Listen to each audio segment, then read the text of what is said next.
दिन के परबिया। हाँ से नेता सब बहन मिल के चलुआ है। हाँ कार्तिक बाबा की पूजा अर्चना किया। अच्छा के बाद में सब सखी अपना अपना घर चला। सखी हाँ बहना, अगर तोर विचार छा कि कार्तिक बाबा के मंदिर जाके पूजा करबे तो हमरे वह विचार छे जे चलो सब सखी दिल मन से पूजा करबे। और मन से समा चकेबा खेल के भसेबा ना। चला सब हंसत खेले चलो ना ए कुछ गावत चल बुझला ना। ठीक छे बहना चलो अब भागले ये चलियो गई बहिना सब का।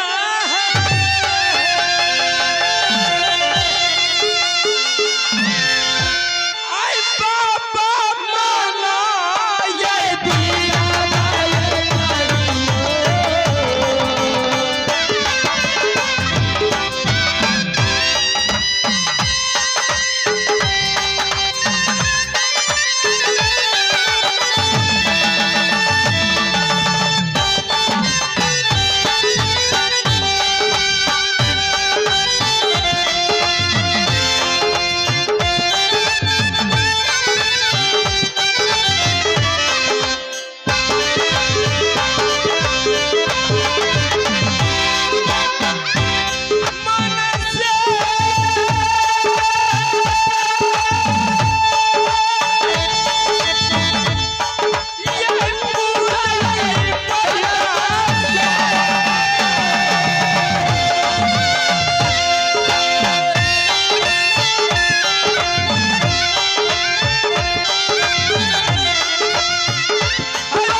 सुनो मेरी बहन, हाँ बा पूजा हो चुकी है। गए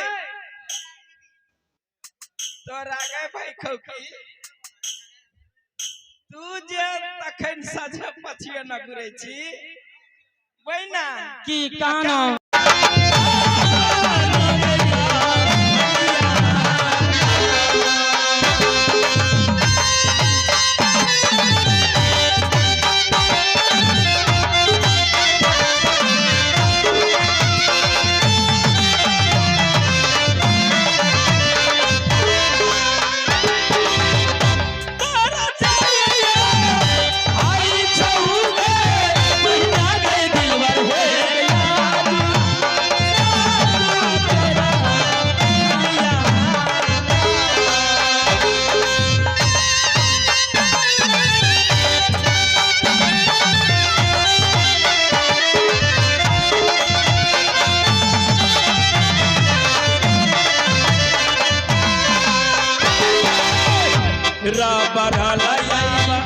बटिया गई दुनिया